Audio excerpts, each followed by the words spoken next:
Good morning दोस्तों। खुद के काम में जान लगा दो, फिर लोग भी सिर झुकाएंगे और कामयाबी भी। तो आइए चलिए इसी नई ऊर्जा और नए जोश के साथ स्टार्ट करते हैं। हेलो, गुड मॉर्निंग, सुप्रभात दोस्तों। आइए आज हम स्टार्ट करते हैं कुछ ऑब्जेक्टिव क्वेश्चन जो प्रत्येक एग्जाम में आए हुए हैं। तो आइए चलिए स्टार्ट करते हैं। बहुत ही इंपॉर्टेंट हैं, जो किसी न किसी एग्जाम में आए हुए हैं। मैं आशा करूंगा कि आपको ये सीरीज बहुत पसंद आएगी। तो आइए चलिए स्टार्ट करते हैं। देखिए, पहला क्वेश्चन है हमारा, सबसे चमकीला ग्रह कौन सा है? तो सबसे चमकीला ग्रह है शुक्र। शुक्र को पृथ्वी की बहन या सांझ का तारा भी कहते हैं। और हमारे सौरमंडल में कुल 8 ग्रह हैं, आपको ये भी ध्यान रखना है। और अंतर्राष्ट्रीय महिला दिवस किस तिथि को मनाया जाता है? तो अंतर्राष्ट्रीय महिला दिवस जो है 8 मार्च को मनाया जाता है। अगला क्वेश्चन है, क्षेत्रफल की दृष्टि से भारत में सबसे छोटा राज्य कौन सा है? तो क्षेत्रफल की दृष्टि से भारत में सबसे छोटा राज्य है गोवा। और सबसे बड़ा राज्य कौन सा है क्षेत्रफल की दृष्टि से? तो राजस्थान। आपको ये भी ध्यान रखना है, क्षेत्रफल की दृष्टि से सबसे बड़ा राज्य है राजस्थान और क्षेत्रफल की दृष्टि से सबसे छोटा राज्य है गोवा। ओणम किस राज्य का प्रसिद्ध त्यौहार है? तो केरल का है। दिल्ली भारत की राजधानी कब बनी? तो दिल्ली भारत की राजधानी जो है 1911 में घोषणा हुई थी और 1912 में जो है बन गई थी। आपके ध्यान रखना है। सूर्योदय का देश के नाम से कौन सा देश प्रसिद्ध है? तो जापान को जो है सूर्योदय का देश कहते हैं। देखिए, अगला क्वेश्चन है, अर्थशास्त्र नामक पुस्तक किसने लिखी थी? तो अर्थशास्त्र नामक पुस्तक किसने लिखी थी? तो लिखी थी चाणक्य। चाणक्य को ही कौटिल्य कहते हैं और इनका विष्णुगुप्त भी नाम है। और देखिए, जय जवान जय किसान, अगर आ जाए कि जय जवान जय किसान का नारा किसने दिया था? तो लाल बहादुर शास्त्री ने दिया था। और संविधान सभा का स्थायी अध्यक्ष कौन था? तो संविधान सभा का स्थायी अध्यक्ष था डॉक्टर राजेंद्र प्रसाद। और अस्थायी अध्यक्ष कौन थे? अगर अस्थायी अध्यक्ष पूछे तो सच्चिदानंद सिन्हा थे। अगला क्वेश्चन है, संविधान सभा की प्रारूप समिति के अध्यक्ष कौन थे? तो संविधान सभा की प्रारूप समिति के अध्यक्ष थे डॉक्टर भीमराव अंबेडकर। ये भी आपको ध्यान रखना है। विश्व रेड क्रॉस दिवस, तो विश्व रेड क्रॉस दिवस जो है किस तारीख को मनाया जाता है? तो विश्व रेड क्रॉस दिवस 8 मई को मनाया जाता है। महाभारत के रचयिता कौन है? अगर क्वेश्चन आ जाए कि महाभारत के रचयिता कौन है, तो महर्षि वेद व्यास हैं। देखिए, अगला क्वेश्चन है, रतौंधी किस विटामिन की कमी से होता है? तो अगर क्वेश्चन आ जाए कि रतौंधी किस विटामिन कमी से होता है, तो आपको ध्यान रखना है विटामिन ए की कमी से रतौंधी रोग होता है। पोंगल किस राज्य का त्यौहार है? तो पोंगल किस राज्य का त्यौहार है? तो पोंगल जो है तमिलनाडु राज्य का त्यौहार है। गिद्दा और भांगड़ा किस राज्य के लोक नृत्य हैं? तो आपको ध्यान रखना है पंजाब के हैं। टेलीविज़न का आविष्कार किसने किया था? अगर क्वेश्चन आ जाए कि टेलीविज़न का आविष्कार किसने किया था, तो आपको बताना है जॉन लोगी बेयर्ड।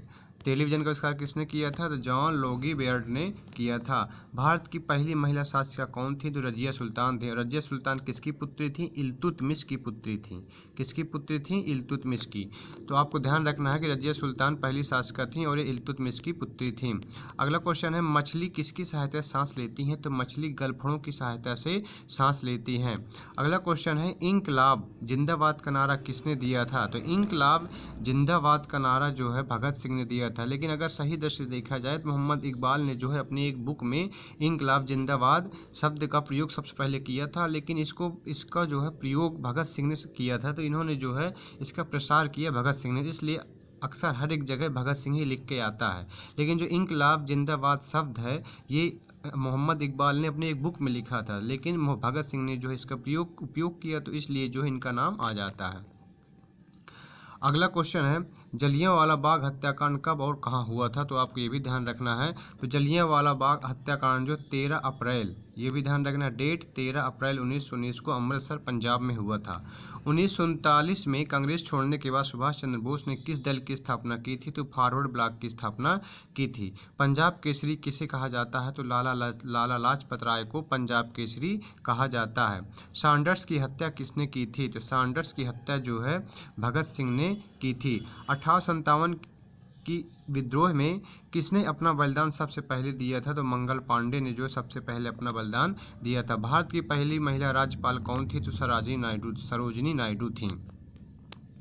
अगला क्वेश्चन है, माउंट एवरेस्ट पर 2 बार चढ़ने वाली महिला कौन थी? तो ये थी आपकी संतोष यादव। ब्रह्म समाज की स्थापना किसके द्वारा की गई थी? तो ब्रह्म समाज की स्थापना राजा राम मोहन राय के द्वारा की गई थी। स्वामी दयानंद सरस्वती का मूल नाम क्या था?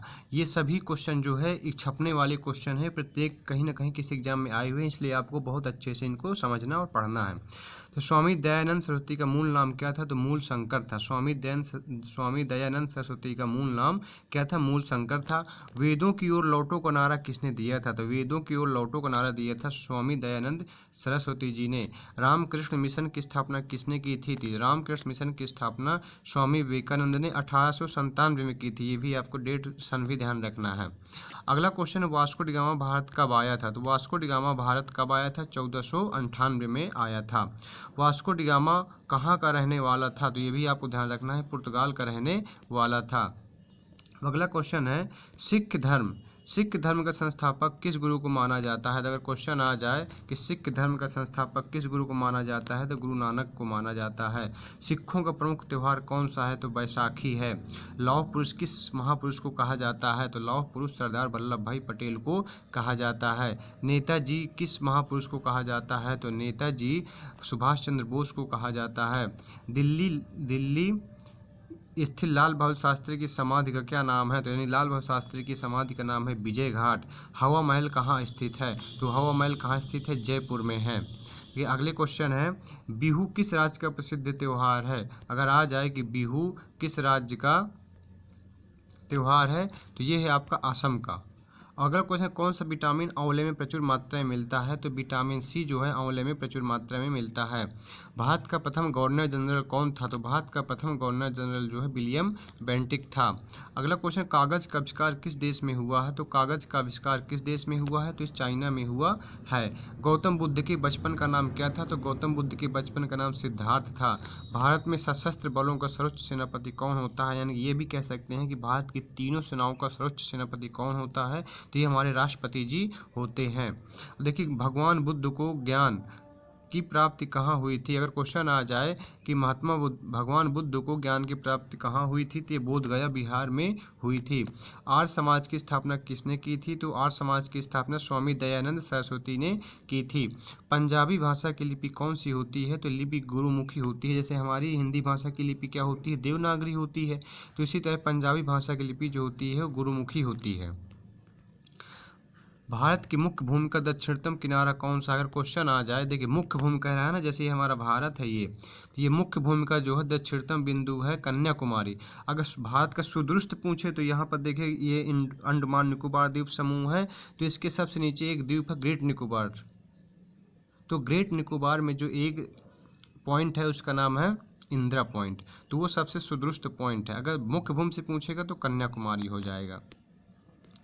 और देखिए अगला क्वेश्चन है, भारत में सबसे पहले सूर्य किस राज्य में निकलता है? अगर क्वेश्चन आ जाए कि भारत में सूर्य जो है सबसे पहले किस राज्य में निकलता है, तो अरुणाचल प्रदेश में निकलता है। और अरुणाचल प्रदेश की राजधानी का नाम क्या है? ईटानगर। इंसुलिन का प्रयोग किस बीमारी के उपचार में किया जाता है? तो इंसुलिन का उपचार जो है मधुमेह बीमारी के रूप में उपचार में किया जाता है।